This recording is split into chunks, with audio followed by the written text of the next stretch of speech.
माँ की एक दुआ जिंदगी बना देगी, खुद रोएगी पर तुमको हंसा देगी। कभी भूल कर माँ को ना रुलाना, माँ की एक बूंद पूरी धरती हिला देगी। Happy mother's day.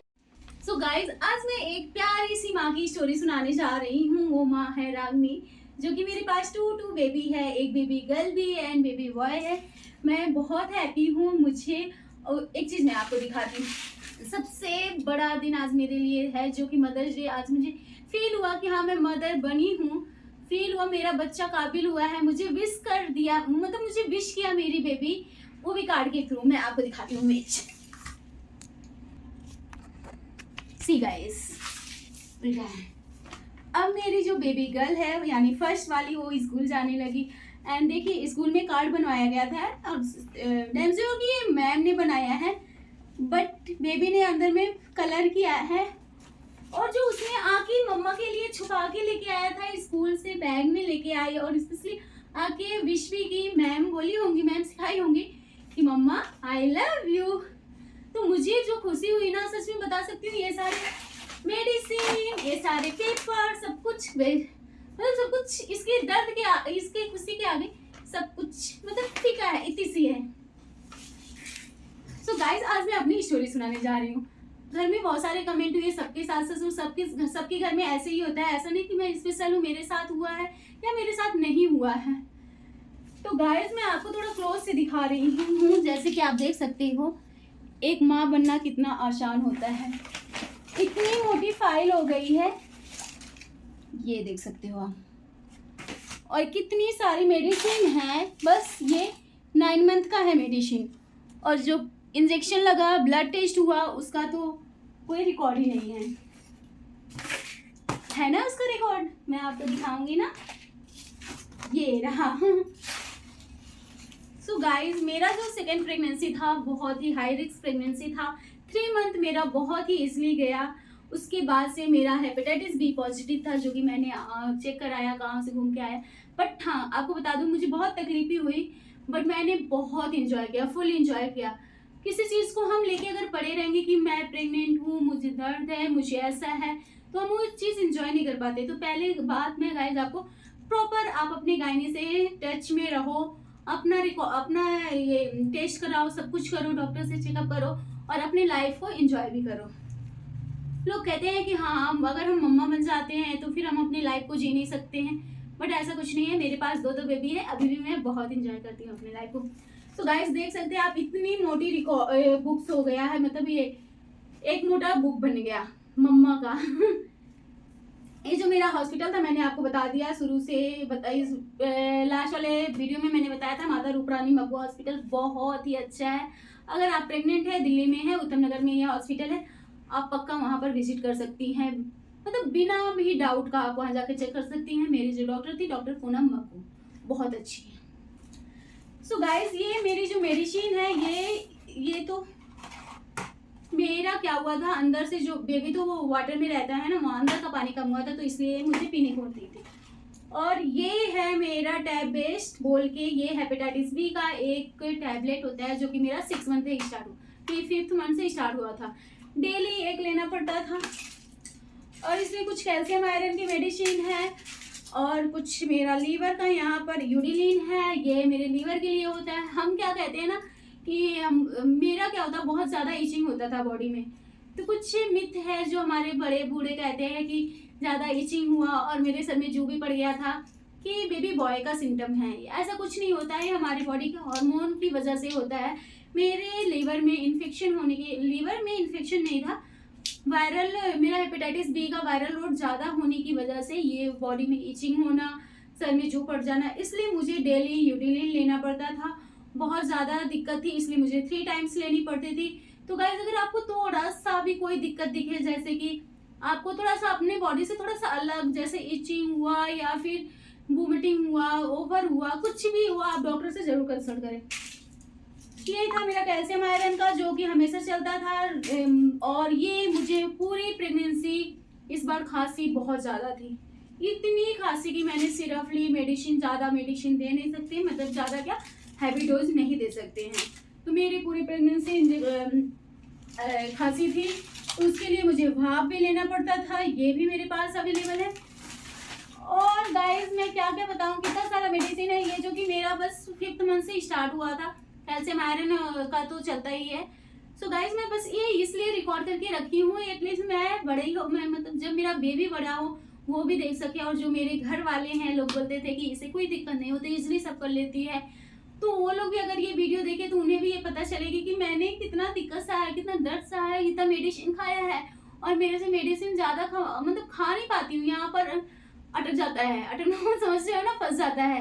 पानी पी पी के अगर बड़ा कैप्सूल आता तो उसे तोड़ तोड़ के मैं खाती थी, फिर जाके मेरा 9 मंथ इतना, फिर भी मैं इंजॉय करती थी, मैं खुश रहती थी, सबके साथ रहती थी और हर चीज़ों में काम बटाती थी। ऐसा नहीं कि मैं रेस्ट करती थी, प्रॉपर रेस्ट पे। और डॉक्टर ने इसलिए मुझे बोला था कि आपको प्रॉपर रेस्ट करना है। मेरा जो बेबी है वो जब हम मेरा सेकेंड अल्ट्रासाउंड हुआ था लेवल 2 का, उसी में ही उस टाइम में ही पता चला कि मेरा बेबी नीचे है। तो उन्होंने बोला कि आपको सीढ़ी पे भी नहीं चढ़ना, आपको अपने बेबी को भी नहीं उठाना। लेकिन 9 मंथ तक मैंने अपने बेबी को गोदी में उठाई। उस समय मेरी बेबी 2.5 ईयर्स की हो गई थी, तब भी मैं उसे लेके जाती थी, उसको बाहर ले जाना, ट्यूशन क्लास ले जाना, ये सब वगैरह गोदी में ही लेके जाती थी। लोग बोलते भी थे, बट मैं क्या कर सकती हूँ, क्योंकि मुझे अपने बेबी का भी प्यार कम नहीं करना। अगर हमारे पास सेकंड बेबी आ जाता, पूरा घर वाले तो खुश होते हैं, बट सबसे ज्यादा तकलीफ एक माँ को होता है। जब उसका फर्स्ट बेबी हमेशा माँ के पास रहता है और माँ उसे इतना प्यार करती है, वो सेकंड बेबी को भी देख रही है और माँ उस हाल में भी उतनी एक्टिव नहीं है, उतनी ज़्यादा फिट नहीं है कि दोनों को उतना ज़्यादा केयर कर पाए। सबसे ज़्यादा जो सफ़र करता है, कॉम्प्रोमाइज़ जो करना पड़ता है, वो फर्स्ट बेबी को करना पड़ता है, जो कि मेरी बेबी ने बहुत ज़्यादा किया था। फिर भी मैंने उसे नहीं करना, मैं चाहती थी वो ना करे, उसे कोई तकलीफ ना हो, फिर भी ना चाह के भी उसे करना पड़ता था। तो गाइज हमेशा मेरा इस ब्लॉग को लाने का मतलब यही है कि हमेशा माँ का रिस्पेक्ट करो। बड़े होके बच्चे बोल देते हैं माँ को तुमने किया ही क्या मेरे लिए, क्या नहीं, मतलब तुम क्या की। एक माँ बिना खाए 24 घंटा बच्चे के लिए बैठी रहती है, रात रात भर बैठी रहती है। अभी मेरे बेबी का तबीयत खराब है, उसे फीवर है, अभी गर्मी वगैरह की वजह से लेके मौसम खराब चल रहा है, तो उससे हो रहा है उल्टी पेट जैसे ये सब है। तो रात रात को लेके बैठने से ये हाथ पेन होने लगा है मेरा। उसे नीचे सुलाओ तो अच्छे से सो नहीं पाता है। कॉमन सा बात है कि जब फीवर हो या बॉडी में दर्द हो, हम बड़े को दिक्कत होती है तो बच्चे को होगा, और बच्चे बता नहीं पाते, रो रो के, तो उसे लिए लिए हाथ दर्द करने लगा। ऊपर से सी सेक्शन है, कट है। मैं से हॉस्पिटल से ही अपने बेबी को फीडिंग करवाना चालू कर दी थी, घर आके खुद मैनेज करना।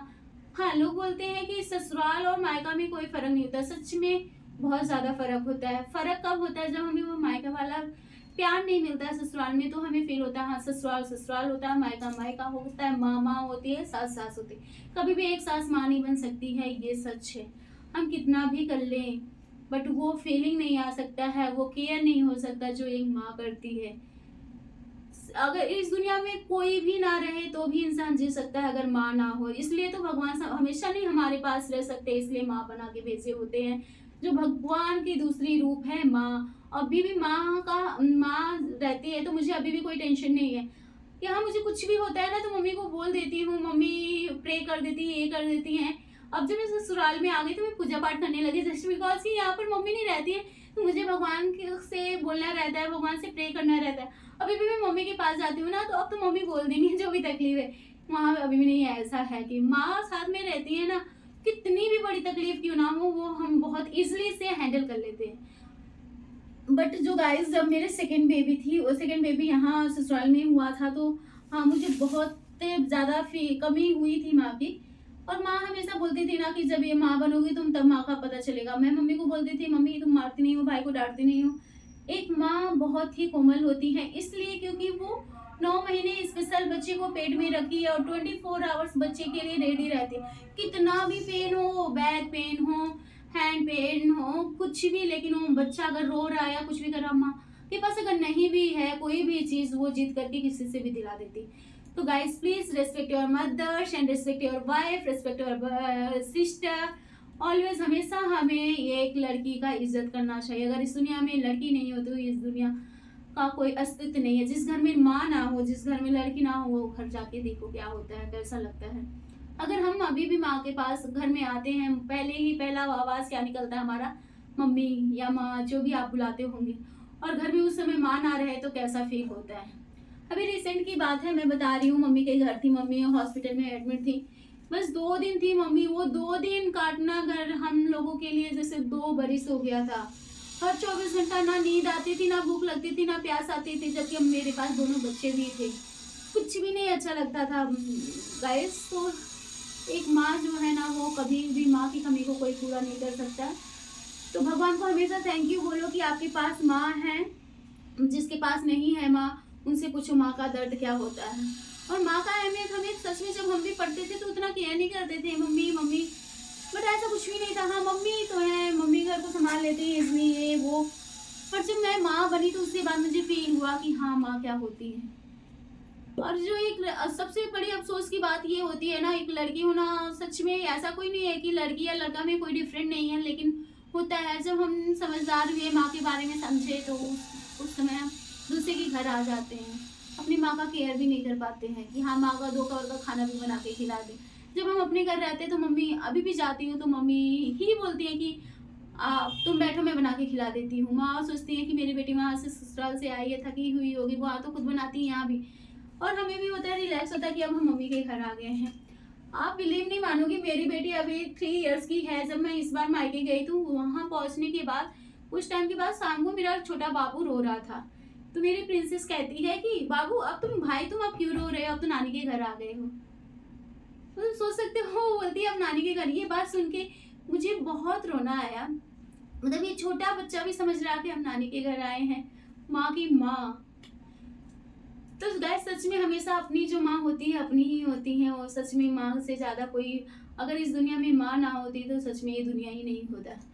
तो guys happy mother's day again. जितनी भी माताएं हैं, बहनें हैं, वो मेरे, अगर आप चैनल पे फर्स्ट टाइम है तो जरूर सब्सक्राइब कीजिए, लाइक शेयर सब्सक्राइब करना मत भूलिएगा। बाय बाय गाइस, हम मिलते हैं नेक्स्ट ब्लॉग में। इस मदर्स डे पे बस मैं ये इसलिए रिकॉर्ड करके रखी थी कि हाँ मैं मदर्स डे पे लाऊंगी, और आप ढेर सारा मेरे वीडियो को शेयर कीजिए ताकि मेरा वीडियो लोगों तक पहुंचे, हमारी कहानी पहुंचे। Bye bye. प्यारी सी स्माइल जरूर कमेंट कीजिएगा, ओके। और आप हमेशा ये कोशिश कीजिएगा कि आपकी वजह से आपकी माँ पे, आपकी वजह से आपकी माँ के आंखों में आंसू कभी ना आए। गाइस अगर आप माँ को खुश नहीं कर सकते हो तो आंसू भी देने का आपका फर्ज नहीं है। माँ का कर्ज हम कभी भी वो उतार नहीं सकते हैं गाइस। तो जरूर आप कोशिश कीजिएगा तो आंसू भी माँ के, आपकी वजह से आपकी माँ की आंखों में आंसू भी ना आए।